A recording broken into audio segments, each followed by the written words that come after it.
गत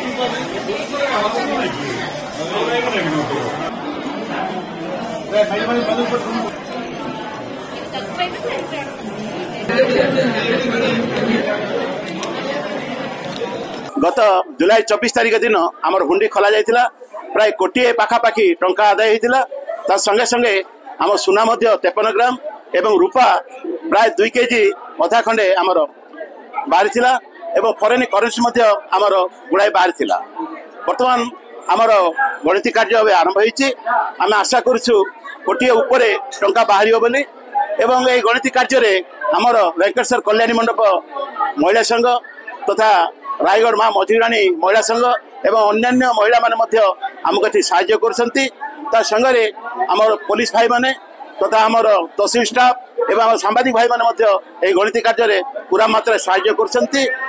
प्राय सरला आमर केते गणित कार्य हम पुणी आपण जन।